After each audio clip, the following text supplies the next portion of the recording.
Genetic fuzzy rule base system എന്ന് പറഞ്ഞു കഴിഞ്ഞാൽ നമ്മൾ ജനറ്റിക് അൽഗോരിതത്തിൻ്റെ ചില കൺസെപ്റ്റും ഫസി സിസ്റ്റത്തിൻ്റെ ചില കൺസെപ്റ്റും കൂടെ കമ്പൈൻ ചെയ്തിട്ട് അതിൻ്റെ രണ്ടിൻ്റെയും ഡിസഡ്വാൻറ്റേജസ്, അതായത് ജനറ്റിക് സിസ്റ്റത്തിൻ്റെ ഡിസഡ്വാൻറ്റേജസ് ഓവർകം ചെയ്യാൻ വേണ്ടി ഫസി സിസ്റ്റത്തിൻ്റെ ഡിസഡ്വാൻറ്റേജസ് ഓവർകം ചെയ്യാൻ വേണ്ടി ജനറ്റിക് അൽഗോരിതം യൂസ് ചെയ്യുന്നു. സോ ഈ ക്വസ്റ്റ്യൻ ചോദിക്കുമ്പോൾ ഫസ്റ്റ് ഓഫ് ഓൾ നമ്മൾ ചെയ്യേണ്ട കാര്യം എന്ന് പറയുമ്പോൾ ഈ ഒരു ഫിഗറാണ് വരയ്ക്കേണ്ടത്. സോ ഇവിടെ നമുക്ക് കാണാൻ പറ്റും നമ്മുടെ ഫസി പ്രോസസ്സിങ് നടക്കുന്ന ഇതെന്ന് പറയുന്നത് ഇങ്ങനെയാണ്. ഫസി പ്രോസസ്സിങ് നടക്കുന്നത്. ആ ഫസി പ്രോസസ്സിങ്ങിലോട്ട് നമ്മളൊരു ഇൻപുട്ട് കൊടുക്കുമല്ലോ. അതായത് ഫസി നമുക്ക് ചെയ്യാൻ വേണ്ടി നമുക്ക് എന്തുണ്ട്, ഫസി റൂൾസ് ഉണ്ട്, മെമ്പർഷിപ്പ് ഫങ്ഷൻസ് ഉണ്ട്. അന്നേരം ഇതാണ് ഈ നോളജ് ബേസിലാണ് നമ്മുടെ ഫസി ചെയ്യാനുള്ള fuzzy rules and membership functions ഇരിക്കുന്നത്. സോ അവിടേക്ക് നമ്മൾ ഇൻപുട്ടാക്കി കൊടുക്കുന്നത് ജനറ്റിക് അൽഗോരിതം വെച്ചിട്ട് ലേൺ ചെയ്തതിന് ശേഷമുള്ള ഇൻപുട്സ് ആണ് അങ്ങോട്ട് കൊടുക്കുന്നത്. അതായത് നമ്മളൊരു ഇൻപുട്ട് കൊടുക്കണമല്ലോ, ഇത് സ്റ്റാർട്ട് ചെയ്യണമെങ്കിലും ആ സ്റ്റാർട്ട് ചെയ്യാൻ വേണ്ടി നമ്മൾ ജനറ്റിക് അൽഗോരിതം യൂസ് ചെയ്ത് ഒരു ലേണിംഗ് പെർഫോം ചെയ്യുന്നു. അതിനാണ് നമ്മൾ ഇൻപുട്ടാക്കി നമ്മൾ അവിടെയൊക്കെ കൊടുക്കുന്നത്. ഓക്കെ, എന്നിട്ട് നമ്മൾ എന്ത് ചെയ്യുന്നു, ഈ നോളജ് ബേസിൽ ഫസി റൂൾസും മെമ്പർഷിപ്പ് ഫങ്ഷൻസും യൂസ് ചെയ്തിട്ട് ഫസി പ്രോസസ്സിങ് നടത്തുന്നു. പക്ഷേ ഇവിടെ അഡീഷണലായിട്ടൊരു കാര്യം കൂടെ ചെയ്യുന്നുണ്ട്. എന്താണ്? Scaling function. സ്കെയിലിംഗ് ഫങ്ഷൻ എന്ന് പറയുന്നൊരു കൺസെപ്റ്റ് കൂടി ഇവിടെ നമ്മൾ കൊണ്ടുവരുന്നുണ്ട്. സോ ഇതാണ് ഈ ബേസിക്സ് എന്ന് പറയുന്നത്. അന്നേരം നമ്മളതിന് ശേഷം ഈ നമ്മൾക്ക് കിട്ടിയ ഇൻപുട്ട് നമ്മൾ ആവശ്യമുള്ള രീതിയിൽ സ്കെയിൽ ചെയ്യുക, അതായത് നമ്മൾ ഒപ്റ്റിമൈസ് ചെയ്ത് നമുക്ക് വേണ്ട രീതിയിൽ ആക്കി. എന്നിട്ട് നമ്മൾ എന്ത് ചെയ്തു, ഇവിടേക്ക് വന്നു. ആദ്യം എന്ത് ചെയ്തു, നമ്മളൊന്ന് ഫസ്റ്റ് ഓഫ് ഓൾ ഞാൻ പറഞ്ഞല്ലോ ഇവിടെ സ്കെയിലിംഗ് നടക്കുന്നുണ്ടെന്ന്. ആദ്യം കിട്ടിയ ഇൻപുട്ടിനെ ഒന്ന് സ്കെയിൽ ചെയ്യുക എന്ന് പറയുമ്പോൾ ഞാൻ മുന്നോട്ട് വരുമ്പോൾ കുറച്ച് ഡീറ്റെയിൽ ആയിട്ട് പറഞ്ഞുതരാം. അതിനുശേഷം കിട്ടിയ ഇൻപുട്ടിനെ നമ്മൾ ഫസിഫൈ ചെയ്യുന്നു, ഫസിഫൈഡ് ഔട്ട്പുട്ടാക്കി മാറ്റുന്നു.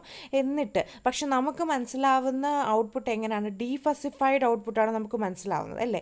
അതായത് എസ് ഓർ നോ എന്ന് പറഞ്ഞാലാണ് നമുക്ക് കൂടുതലും മനസ്സിലാവുന്നത്. ഫസി എന്ന് പറയുമ്പോൾ അങ്ങനെയല്ല, കൃത്യമായിട്ട് എസ് അല്ലെങ്കിൽ നോ എന്ന് നമുക്ക് പറയാൻ പറ്റില്ല.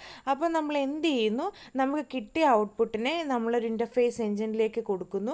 അവിടുന്ന് നമ്മൾ എന്ത് ചെയ്യുന്നു, അതിനെ ഡീഫസിഫൈ ചെയ്ത് നമുക്ക് മനസ്സിലാവുന്ന രീതിയിലേക്ക് മാറ്റുന്നു. ഫൈനലി ഔട്ട്പുട്ടിൽ നമ്മളൊരു സ്കെയിലിംഗ് പെർഫോം ചെയ്യുന്നു. സോ ഇങ്ങനെ നമ്മൾ ഇൻപുട്ടിനെ ലേണിംഗ് ചെയ്യാൻ വേണ്ടി ജനറ്റിക് അൽഗോരിതവും ബാക്കി നമ്മൾ പ്രോസസ്സിങ്ങിന് വേണ്ടി ഫസിയുമാണ് യൂസ് ചെയ്യുന്നത്. സോ ഇതാണ് ജനറ്റിക് ഫസി റൂൾ ബേസ് സിസ്റ്റത്തിൻ്റെ ബേസിക്സ് എന്ന് പറയുന്നത്. ഓക്കെ, എന്നാൽ ഇവിടെ നമ്മൾ മെയിനായിട്ട് രണ്ട് കാര്യങ്ങളാണ് നടക്കുന്നത്. ഒന്ന് ട്യൂണിങ്ങും മറ്റൊന്ന് സ്കെയിലിങ്ങുമാണ് നടക്കുന്നത്. ഓക്കെ, ഇപ്പോൾ ഫസ്റ്റ് ഓഫ് ഓൾ നമുക്ക് നോക്കാം ജനറ്റിക് ട്യൂണിങ് പ്രോസസ്സ് എന്താണെന്ന്. അതായത് ട്യൂണിങ് എന്ന് പറഞ്ഞ കാര്യമാണ് ഇമ്പോർട്ടൻ്റ് ആയിട്ട് നടക്കുന്നത്. Tuning process is an optimization of an existing fuzzy rule base system. നമ്മുടെ കയ്യിൽ ഒരു ഫസി റൂൾ ബേസ് സിസ്റ്റം ഉണ്ട്. ഫസി ഉപയോഗിച്ചിട്ട്, അതായത് ഫസി എന്ന് പറയുമ്പോൾ എങ്ങനെയാണ്, നമ്മൾ കുറേ ഫസി റൂൾസ് കൊടുക്കുന്നു. അതനുസരിച്ച്, അതായത് ഫോർ എക്സാമ്പിൾ നമ്മളൊരു റൂമിൽ ഇപ്പം AC ഓൺ ആക്കണോ വേണ്ടയോ നമ്മൾ തീരുമാനിക്കുന്നു.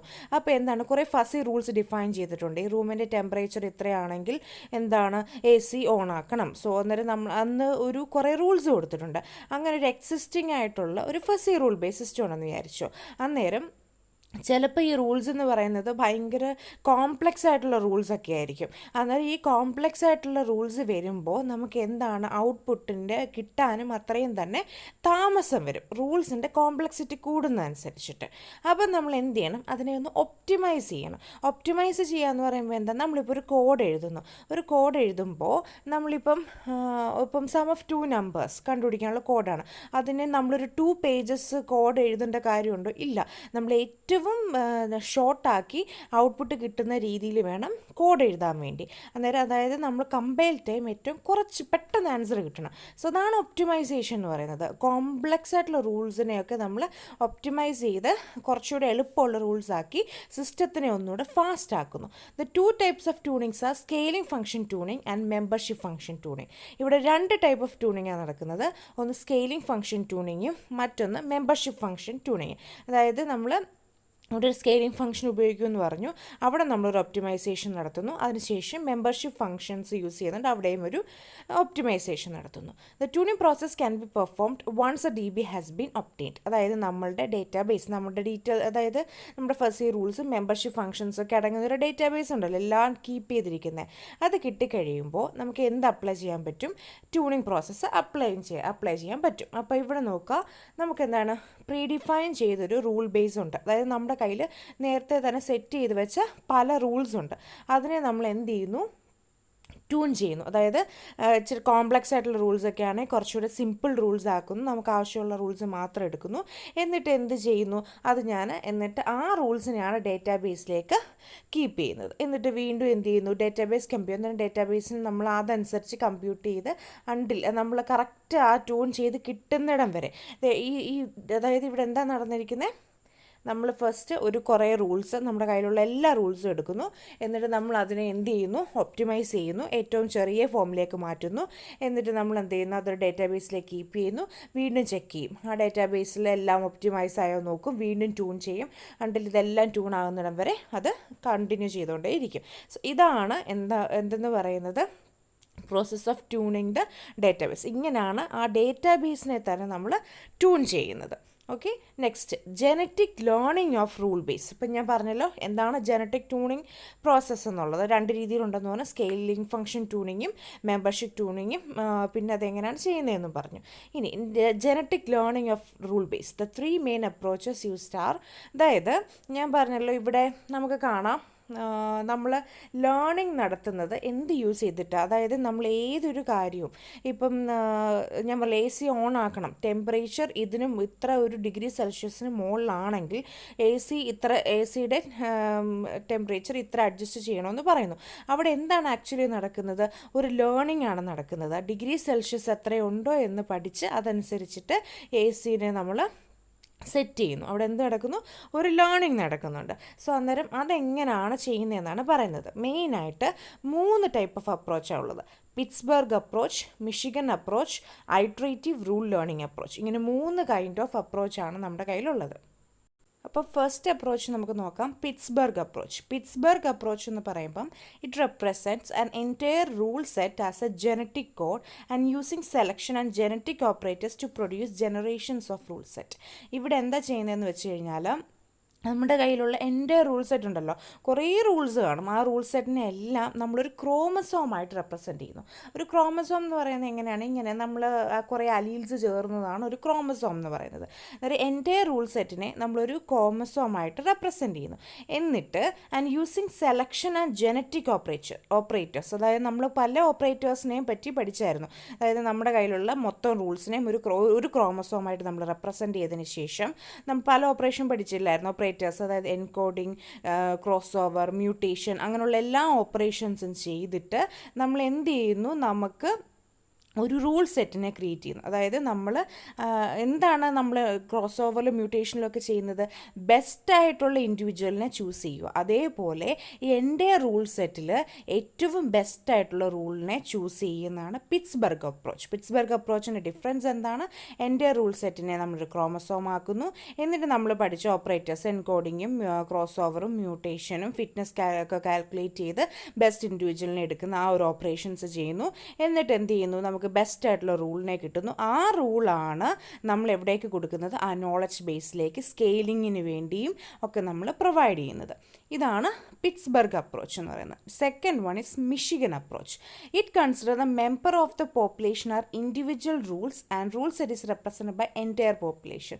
ഇവിടെ എന്താണ്, നമ്മൾ ഇപ്പം നമ്മുടെ കയ്യിൽ കുറേ റൂൾസ് ഉണ്ട്. അതിന് ഓരോന്നിനെയും നമ്മൾ ഇവിടെ മിഷിഗൻ അപ്രോച്ചിൽ ഇൻഡിവിജ്വൽ റൂൾസ് ആയിട്ടാണ് നമ്മൾ കൺസിഡർ ചെയ്യുന്നത്. അതായത് എൻറ്റയർ, അതായത് ഇവിടെ ഒരു റൂൾ 1 ഉണ്ട്, ഇവിടെ റൂൾ 2 ഉണ്ട്. സോ ഇത് ഓരോന്നും ഓരോ ഇൻഡിവിജ്വൽ റൂളായിട്ട് കൺസിഡർ ചെയ്യും. എന്നിട്ട് ഈ എൻറ്റയർ പോപ്പുലേഷനെയാണ് ഞാൻ എന്തിനു വേണ്ടി ഉപയോഗിക്കുന്നത്, അതിൻ്റെ റൂൾ സെറ്റായിട്ട്. നേരത്തെ കേസ് പോലല്ല, നമ്മളൊരു ക്രോമസോമായിട്ടൊന്ന് റെപ്രസെൻറ്റ് ചെയ്യുമല്ല, ഒരു ഫുൾ പോപ്പുലേഷൻ എടുക്കുന്നു. അതായത് എല്ലാ റൂൾസിനെ നമ്മൾ ഒരുമിച്ചൊരിടത്ത് വെക്കുന്നു, അതിനെ ഒരു പോപ്പുലേഷനായിട്ട് കൺസിഡർ ചെയ്യുന്നു. അതിനകത്ത് ഓരോ റൂളിനെയും ഞാൻ എന്തായിട്ട് കൺസിഡർ ചെയ്യുന്നു, ഒരു ഇൻഡിവിജ്വൽ റൂളായിട്ട് കൺസിഡർ ചെയ്യുന്നു. ഇതാണ് മിഷിഗൻ അപ്രോച്ച് എന്ന് പറയുന്നത്. അതായത് പിറ്റ്സ്ബർഗ് അപ്രോച്ചിന് ഡിഫറൻസ് എന്താണ്, അത് മൊത്തം റൂൾ സെറ്റിനെ ഒരു ക്രോമസോമായിട്ട് കൺസിഡർ ചെയ്തിട്ട് അതിലോട്ട് ഞാൻ ഓപ്പറേറ്റേഴ്സ് അപ്ലൈ ചെയ്യുന്നു. ഇവിടെ അങ്ങനെയല്ല, എല്ലാത്തിനെയും കൂടെ ഒരു പോപ്പുലേഷനിൽ വെക്കുന്നു, ഓരോന്നിനെയും ഞാൻ ഇൻഡിപെൻഡൻ്റ് ആയിട്ട് യൂസ് ചെയ്യുന്നു. അതാണ് Michigan approach. Last one iterative rule learning approach. Here chromosomes code individual rules and a new rule is adapted. ഐട്രേറ്റീവിൻ്റെ പേരിൽ പറഞ്ഞിരിക്കുന്നത് പോലെ തന്നെ ഓരോ പ്രാവശ്യം ഇവിടെ കണ്ടോ, here chromosomes code individual and a new rule is adapted and added to the rule set in an iterative fashion in every run of the genetic algorithm. അതായത് നമ്മളൊരു റൂൾ സെറ്റ് വെച്ചിട്ട് നമ്മൾ സ്റ്റാർട്ട് ചെയ്യുന്നു, ഒറ്റ റൂൾ വെച്ചിട്ട് നമ്മൾ start ചെയ്യുന്നു. എന്നിട്ട് എന്ത് ചെയ്യുന്നു, ഇവിടെ കണ്ടോ, നമ്മൾ ഒരു റൂൾസ് ഇവിടെ ഒരു റൂൾ കൊടുക്കുന്നു, എന്നിട്ട് അതിനെപ്പറ്റി ലേൺ ചെയ്യുന്നു, അതിനെപ്പറ്റി പഠിക്കുന്നു, എന്നിട്ട് വീണ്ടും തിരിച്ചിവിടെ വരുന്നു, അവിടെ എന്നിട്ട് രണ്ടാമത്തെ റൂൾ ആഡ് ചെയ്യുന്നു. അങ്ങനെ ഐട്രേറ്റീവായിട്ട് ഒന്നിന് പുറകെ ഒന്നായിട്ട് നമ്മൾ എന്ത് ചെയ്യുന്നു, റൂൾസിനെ ഐട്രേറ്റീവായിട്ട് ആഡ് ചെയ്യുകയാണ്. എന്നിട്ട് ഓരോന്നിനെയായിട്ട് ലേൺ ചെയ്യുക. പിറ്റ്സ്ബർഗ് അപ്രോച്ച് എന്ന് പറയുന്നത് എന്താണ്, ക്രോമസോം ചെയ്തിട്ട് ഓപ്പറേറ്റേഴ്സ് അപ്ലൈ ചെയ്യുന്നു. രണ്ടാമത്തെന്ന് പറയുമ്പോൾ മൊത്തം റൂൾ സെറ്റ് കൂടെ കൊടുക്കുകയാണ്, മൊത്തം ഒരുമിച്ച് നമ്മൾ ലേൺ ചെയ്യാൻ കൊടുക്കുന്നു. മൂന്നാമത്തെ അപ്രോച്ച് എന്ന് പറഞ്ഞാൽ അങ്ങനെയല്ല, ആദ്യം ഒരെണ്ണം കൊടുക്കുന്നു, അത് ലേൺ ചെയ്യുന്നു, അതിനുശേഷം രണ്ടാമത്തെ എടുക്കുന്നു, അത് ലേൺ ചെയ്യുന്നു, അത് കഴിഞ്ഞതിന് ശേഷം മൂന്നാമത്തെ എടുക്കുന്നു, ഐട്രേറ്റീവായിട്ട് എടുക്കുന്നു. ഇങ്ങനെയാണ് ലേണിംഗ് നടക്കുന്നത്. സോ ഇവിടെ പറഞ്ഞ എന്തൊക്കെ കാര്യങ്ങളാണ് മെയിനായിട്ട് നമ്മൾ ട്യൂണിങ് പ്രോസസ്സ് ചെയ്യുന്നുണ്ട്. ട്യൂണിങ്ങിന് വേണ്ടി 2 കാര്യങ്ങൾ നമ്മൾ ട്യൂണിങ് ചെയ്യുന്നുണ്ട്. അതായത് ഏതൊക്കെയാണ്, സ്കെയിലിംഗ് ഫംഗ്ഷൻ ട്യൂണിങ്ങും മെമ്പർഷിപ്പ് ഫംഗ്ഷൻ ട്യൂണിങ്ങും. അതായത് രണ്ടിനെയും നമ്മൾ മെമ്പർഷിപ്പ് ഫംഗ്ഷനെയും അതേപോലെ സ്കെയിലിംഗ് ഫംഗ്ഷൻ ഉപയോഗിച്ച്, അതായത് നമ്മളൊരു ഒപ്റ്റിമൈസേഷൻ ചെയ്യുന്നു. അന്നേരം എങ്ങനെയാണ് ട്യൂൺ ചെയ്യുന്നതെന്ന് പറഞ്ഞ് ഡിഫൈൻഡ് ആയിട്ടുള്ള ഡാറ്റാബേസിനെ നമ്മൾ ഒപ്റ്റിമൈസ് ചെയ്ത് ഡാറ്റാബേസ് കീപ്പ് ചെയ്യുന്നു. ഇനി ഒരു ലേണിംഗ് എങ്ങനെയാണ് ഒരു റൂൾ ബേസിൽ നടക്കുന്നതെന്ന് പറഞ്ഞു, 3 രീതിയിലുള്ള കാര്യങ്ങൾ പറഞ്ഞു. Pittsburgh approach, Michigan approach and iterative approach. എന്നിട്ട് നമുക്കിവിടെ കാണാം, നമ്മൾ പ്രീഡിഫൈൻഡ് ആയിട്ടുള്ള കുറേ ഫസി മെമ്പർഷിപ്പ് ഫങ്ഷൻസ്. ഇപ്പം നമ്മളിവിടെ കണ്ടത് എന്താണ്, പ്രീഡിഫൈൻഡ് ആയിട്ടുള്ള റൂൾ ബേസ് കൊടുക്കുന്നു, എന്നിട്ട് ജനറ്റിക് ട്യൂണിങ് നടത്തുന്നു. ഇവിടെ അതേപോലെ തന്നെ പ്രീഡിഫൈൻഡ് ആയിട്ടുള്ള കുറേ മെമ്പർഷിപ്പ് ഫങ്ഷൻസിനെ നമ്മൾ കൊടുക്കുന്നു. എന്നിട്ട് ഇപ്പോൾ ഈ പറഞ്ഞ ഏതെങ്കിലും ഒരു അപ്രോച്ച് വെച്ചിട്ട് നമ്മളതിനെ ലേൺ ചെയ്യുന്നു. അതായത് നേരത്തെ തന്നെ സെറ്റ് ചെയ്ത് വെച്ച് മെമ്പർഷിപ്പ്, അതായത് നമ്മൾ 2 ട്യൂണിങ്ങിനെ പറ്റി പഠിച്ച ഒന്നാണ് സ്കെയിലിംഗ് ഫംഗ്ഷൻ ട്യൂണിങ്ങും മെമ്പർഷിപ്പ് ഫംഗ്ഷൻ ട്യൂണിങ്ങും. സോ അതേപോലെ ഇവിടെ നമ്മൾ ആ മെമ്പർഷിപ്പ് ഫംഗ്ഷനെ കൊടുത്തിട്ട് ഈ ഏതെങ്കിലും 3 ലേണിംഗ് അപ്രോച്ച് വെച്ചിട്ട് നമ്മൾ എന്ത് ചെയ്യുന്നു, നമ്മളതിനെ ലേൺ ചെയ്യുന്നു. എന്നിട്ട് അത് എവിടേക്ക് കൊടുക്കുന്നു, റൂൾ ബേസിലേക്ക് കൊടുക്കുന്നു. അണ്ടിൽ ഇത് കറക്റ്റ് എല്ലാം ലേൺ ചെയ്യുന്നിടം വരെ അത് നമ്മൾ കണ്ടിന്യൂ ചെയ്യുന്നു. ഇനി last genetic learning of knowledge base. ഒരു നോളജ് ബേസിൽ എങ്ങനെയാണ് ജനറ്റിക് ലേണിംഗ് നടക്കുന്നതെന്നാണ് പറയുന്നത്. It includes different genetic representations such as variables, length chromosomes, multi chromosomes and chromosome encoding. അതായത് ഇതേപോലെ തന്നെയുള്ളൂ, നമ്മൾ ഏതെങ്കിലും ഒരു 3 അപ്രോച്ച് യൂസ് ചെയ്തിട്ട് എന്ത് ചെയ്യുന്നു, നമ്മൾ നോളജ് ബേസിനെ ഇതേപോലെ തന്നെ, അതായത് നോളജ് ബേസ് എന്ന് പറയുമ്പോൾ എന്താണ്, ഈ entire area, this is the entire, ഇതാണ് ആ നോളജ് ബേസ് എന്ന് പറയുന്നത്. അതിൽ ആ നോളജ് ബേസിനെ നമ്മൾ ലേൺ ചെയ്യുന്നു. റൂൾ ബേസ് എന്ന് പറയുന്നത് എന്താണ്, ഈ ഫസി റൂൾസ്, ഇതിനെ ലേൺ ചെയ്യുന്നു. അങ്ങനെ രണ്ടിനെയും നമുക്ക്, അതായത് ആ നോളജ് ബേസിനെ ഫുള്ളായിട്ട് നമുക്ക് വേണമെങ്കിൽ ലേണിംഗ് ചെയ്യാൻ വേണ്ടി ഈ ഇൻപുട്ട് ഉപയോഗിച്ചിട്ട് നമുക്ക് ലേണിംഗ് ചെയ്യാൻ ഉപയോഗിക്കാം, അല്ലെങ്കിൽ ഫസി റൂൾസിനെ മാത്രമായിട്ട് ഉപയോഗിക്കാം. സോ അന്നേരം എന്തൊക്കെയാണ് ഈ റൂൾ ബേസ് സിസ്റ്റം എന്ന് പറയേണ്ടത്, നമ്മുടെ കയ്യിൽ ലേണിംഗ് ചെയ്യാൻ വേണ്ടിയാണ്, കിട്ടുന്ന ഇൻപുട്ടിനെ ലേൺ ചെയ്യാൻ വേണ്ടിയാണ് ജനറ്റിക് അൽഗോരിതം യൂസ് ചെയ്യുന്നത്. അന്നേരം അതിനുശേഷം നമ്മളൊരു ഫസി പ്രോസസ്സിങ് ചെയ്യുന്നു. അതിനകത്ത് 2-3 കാര്യങ്ങൾ ഇമ്പോർട്ടൻ്റ് ആയിട്ടുള്ള ഒന്ന് ട്യൂണിംഗ് ആണ്. ട്യൂണിംഗ് എന്ന് പറഞ്ഞാൽ ഒപ്റ്റിമൈസേഷൻ എന്നാണ് അർത്ഥം. 2 ടൈപ്പ് ഓഫ് ട്യൂണിംഗ് ഉണ്ട്. ഒന്ന് സ്കെയിലിംഗ് ഫംഗ്ഷൻ ട്യൂണിങ്ങും, മറ്റൊന്ന് മെമ്പർഷിപ്പ് ഫംഗ്ഷൻ ട്യൂണിങ്ങും. ട്യൂണിംഗ് പ്രോസസ്സിനെ പറഞ്ഞാൽ പ്രീഡിഫൈൻഡ് ആയിട്ടുള്ള റൂൾസ് കൊടുത്തിട്ട് നമ്മളിതിനെ ഒപ്റ്റിമൈസ് ചെയ്തെടുക്കുകയാണ്. നെക്സ്റ്റ് 2 ടൈപ്പ് ഓഫ് ലേണിംഗ് നടക്കുന്നുണ്ട്. റൂൾ ബേസിൻ്റെയും നോളജ് ബേസിൻ്റെയും 3 അപ്രോച്ചസ് ആണുള്ളത്. Pittsburgh approach, Michigan approach and iterative learning approach. അതിനെപ്പറ്റി എഴുതുക. ഇതിൻ്റെ ഏറ്റവും ബ്രീഫ് ഡിസ്ക്രിപ്ഷനാണ്, ഒരുപാട് എക്സ്പ്ലെയിൻ ചെയ്ത ഡിസ്ക്രിപ്ഷനല്ല, ബ്രീഫ് ഡിസ്ക്രിപ്ഷനാണ്.